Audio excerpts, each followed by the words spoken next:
Today's wig comes from Ronnie hair. It will be linked below in the description box. We're going to discuss lace. I'm going to tell you everything I possibly can about the lace on wigs and what you need to know. I do feel like a lot of people are still very confused. Before I get into this install, I do want to say that with this wig, it is a color like a brown and beautiful highlights. However, when you first get it, of course, it's going to have that yellowish blonde to it.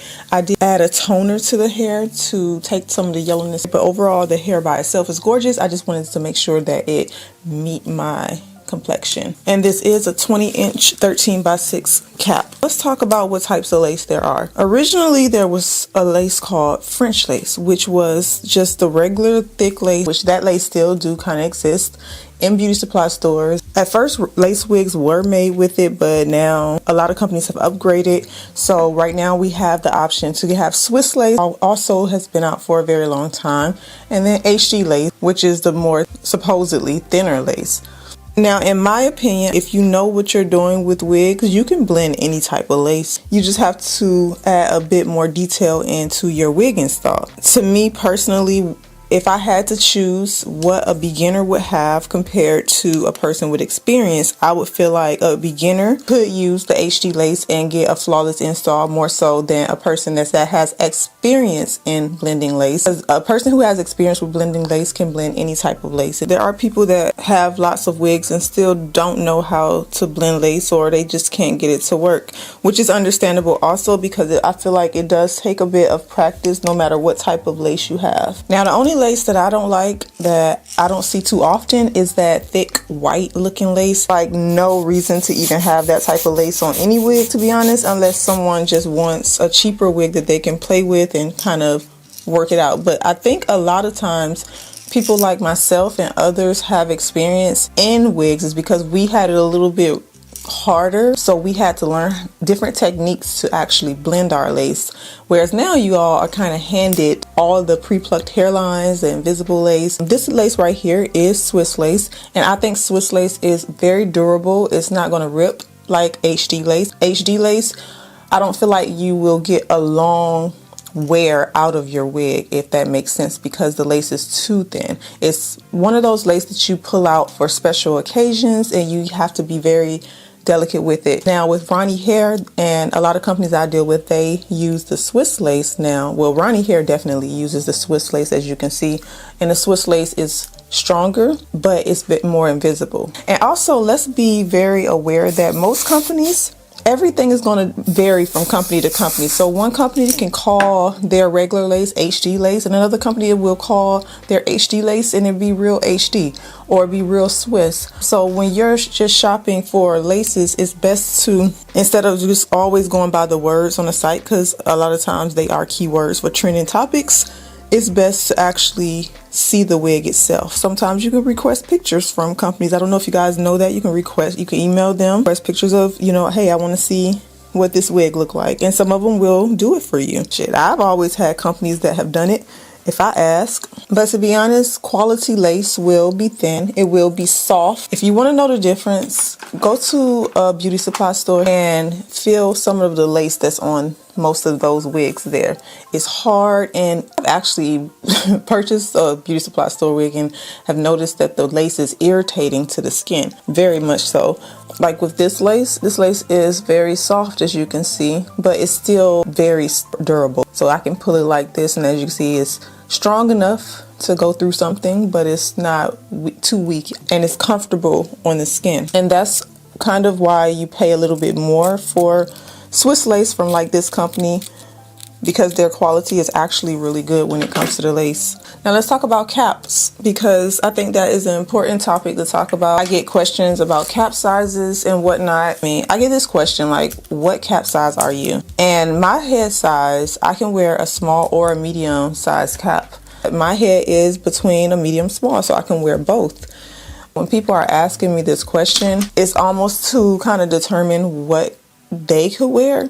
But even if my head size is the same as yours, there's still going to be a lot of differences. So even if it fits me, that doesn't mean it's going to fit you. So the best thing you can do for yourself is to get yourself a measuring tape. A soft measuring tape like this is what you need to measure the circumference of your head. Of course, you use the inches on this, and you can measure everything you need from temple to temple, nape to forehead, all that. And that way you will know what size to get.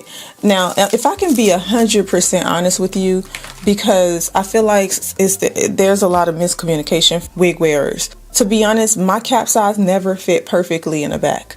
I don't have a perfect cap size that just fits to the T. And I really don't worry unless I need it for a special occasion and I want a full lace wig, meaning no wefting, and I want to glue it all the way around. But for the most part, when it comes to glueless wigs, when it comes to 13x6, 5x7, a lot of times it don't fit 100% perfect for me. A lot of you be thinking that, oh yeah, because her wig look good, it fits 100% perfect. No, like I still have like lace hanging right here, but it's comfortable and it doesn't bother me. If you're thinking that with these 13x6 wigs, oh, my lace is like, I mean, it's not bulgy, of course, but as you can see, like when I pull that strap in the back, it bunches up right here.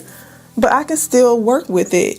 It's not going to be a perfect fit unless you send your measurements from all angles of your head. And also a lot of times people say, well, they never have my cap size. If I have a bigger head or extra small head, it's because the most standard head is 21 to 22.5 when it comes to circumference. So that means that they make stock for wigs that are more likely to be purchased. And anything above or below that number is considered a custom cap. Some of them will do it for you if you email them, and others they won't. You just have to ask the company. Okay, let's talk about cutting this lace. This is the next question. Everyone wants to know, do you cut it all the way back or do you leave lace? Now, I think the biggest mistake y'all was told is to leave lace. And that's because a lot of you really don't know how to blend the lace. When people tell, or stylists or whatever, or whoever tells you to leave lace, it's because in their minds they're very advanced. So they like, okay, use this glue, use this spray to be easy to blend. But that's not always the case for beginners. This is how I cut my wigs. I always go back to the hairline, all the way to the hairline. Even though that I can blend lace, a lot of times if you're leaving a half an inch of lace, like if you're leaving like this much lace right here, like if you was to leave this here, guess what's going to happen? When you spray product on the lace and it dry, the lace is going to be visible sometimes. And that's why you guys aren't getting the look that you want. Some people even be like, oh, well, this lace isn't like what this person got. That's not the case. I would honestly say cut the hairline all the way back. Matter of fact, I just had a conversation with my daughter about this. Like right now, like all you see is the hairline. Yes, you still get this line, but you can smooth hairs to recreate the area so it won't look like just, you know, that tape type of line. The lace blends, and I did spray lace tint on it, so not blending 100%. We'll get to that in a second. But you want to cut that hairline all the way back. Let's talk products. Glue, wig melting sprays, all of that stuff. If you have a hairline like this on a glueless wig, like right now, if you want the best look, you do not need to add any type of glue. It's glueless. And I feel like a lot of time your lace is showing because you are putting too much product when you are gluing it down. So it's not the lace that's visible, it's the products, the foundation powders, the concealers that's caking up and showing the lace. Like it's working against the purpose for some of you, and I don't think you realize that. That's why I always tell anybody who follow me here, I always tell you less is more. People be like, how do I clean my lace? And they could be using something like the melting spray, and I'd be like, well, what do you need to clean? Why is it white? Like this don't turn white at all. But if you're using Got2b and all that, when you use too much, when it's happening, it turns into like this white cast around your hairline, or it makes your lace so hard. So you go from having a really good lace to now the product making your lace very hard, which causes it to be visible. So I think if you guys stop going for the hold and start going for the melt, then you will understand that the lace that you have when you're buying, especially if you buy this wig from Ronnie Hair or any wig that is Swiss lace from Ronnie Hair, it will blend. Like you see me do Super B wigs, and you see how melted that wig was. And in that video, when I've had the wig pulled up and I had the parting and the hairline, and I even showed a picture of myself in daylight, was no tricks to that. It's just I use less product. Y'all did not see me cake on piles of glue or anything. Literally use the bare minimum.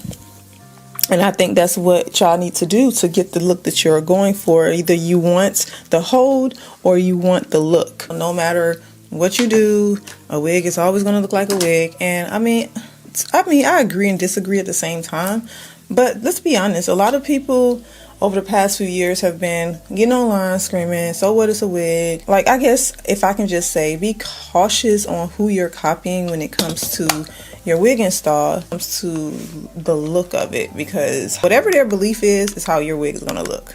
And even if you have been following me for a long time and you still can't get it right, then you got to figure out for yourself, like, what are you not doing for you that works with your head? I see a lot of companies make really great wigs and people still can't even, get it to look natural. I mean, some of you just like to watch the people that's here to entertain more so than teach. So just be cautious of who you're taking the tips from.